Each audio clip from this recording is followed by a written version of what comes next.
ටිකක් හිතන්න අද දවසට ඔයා කීපාරක් කාඩ්පතකින් මුදල් ගෙවන්න ඇතිද?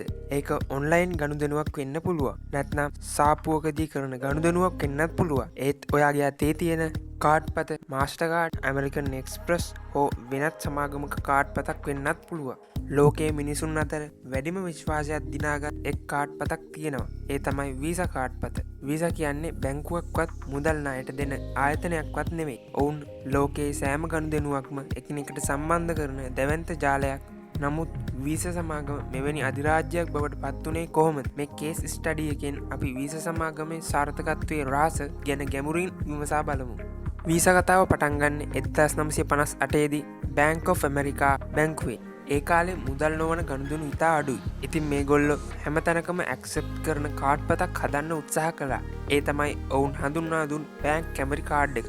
ඒත් මේ කාඩ්පත එක බැංකුවක විතරක් නිසා එය අසාර්ථක වුණා. පසුව 1970 දී පමණ තවත් බැංකු කිහිපයක් එකතු වෙලා මේ කාඩ්පත ජාත්‍යන්තර මට්ටමට ගෙනියන්න තීරණය කළා. ඔවුන් ඒ සඳහා නිර්මාණය කළ සමාගම තමයි නැෂනල් බැංක් ඇමරිකාඩ් ඉන්කෝපරේටඩ්. පසුව මේ සමාගම වීසා බවට පත් වුණා. මේ කාඩ්පතේ නිර්මාතෘවරයා වුණු ඩී හොක්ගේ දැක්ම වුණේ කිසිම බැංකුවකට අයිති නැති නමුත් සියලුම බැංකු සම්බන්ධ කරන ජාලයක් නිර්මාණය කිරීමයි. වීසා සමාගම මුදල් උපයන ආකාරය ඉතා සරලයි වගේ පෙනුනත් එහි පිටුපස විශාල තාක්ෂණික සහ මූල්‍ය ජාලයක් තියෙනවා. ඔවුන් මුදල් ණයට දෙන්නේ නැහැ.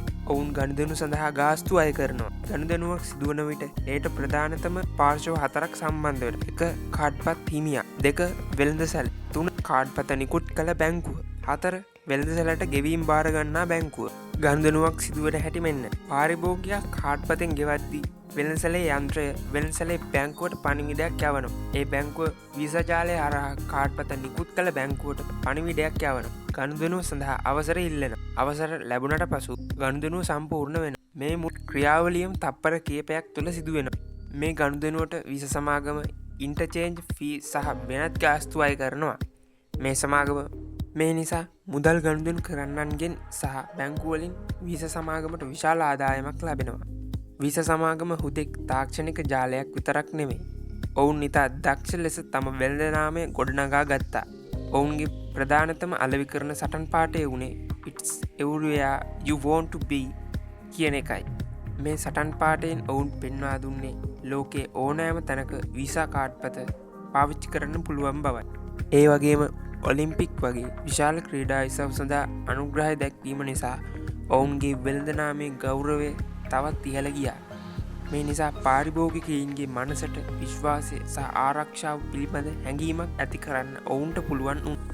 වර්තමානයේ වීසා සමාගම ජංගම දුරකථන ගෙවීම, contactless payments වගේ නව තාක්ෂණයන් සඳහා විශාල වශයෙන් ආයෝජනය කරනවා. ඔවුන් ක්‍රිප්ටෝකරන්සි සහ බ්ලොක්චේන් තාක්ෂණය පවා තම ජාලයට සම්බන්ධ කරන්න පර්යේෂණ කරනවා.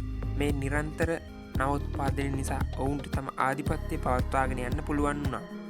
වීසා සමාගම ලෝකයේ ආධිපත්‍යය දරන සමාගමක් වුණත් ඔවුන්ට විශාල අභියෝග තියෙනවා. අද වන විට වීසා සමාගම වටිනාකම ඩොලර් බිලියන 663 ඉක්මවා ගිහිල්ලා තියෙනවා.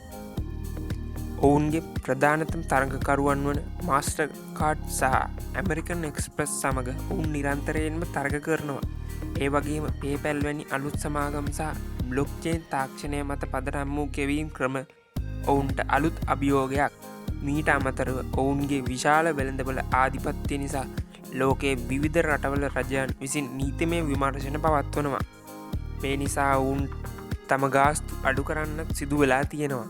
මේ සියලු අභියෝග මැද වීසා සමාගම තම ජාලය තවදුරටත් පුළුල් කරමින් සහ අලුත් තාක්ෂණයන් භාවිතා කරමින් ඉදිරියට යනවා. ඉතින් වීසා සමාගමේ කතාවෙන් අපිට ව්‍යාපාරික පාඩම් රසක් ඉගෙන ගන්න පුළුවන්. ඔවුන් මුලින්ම මුදල් නොවන ගෙවීම් සඳහා විශ්වාසනීය ජාලයක් නිර්මාණය කළා.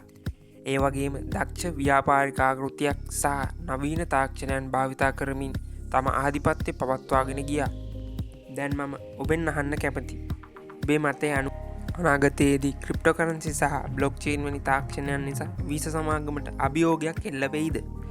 ඔබේ අදහස පහලින් කමෙන්ට් කරන්න. මේ වගේ ගැඹුරු කේස් ස්ටඩීස් වලට කැමති නම් වීඩියෝ එක ලයික් එකක් දාන්න. channel එක subscribe කරලා notification on කරලා තියාගන්න.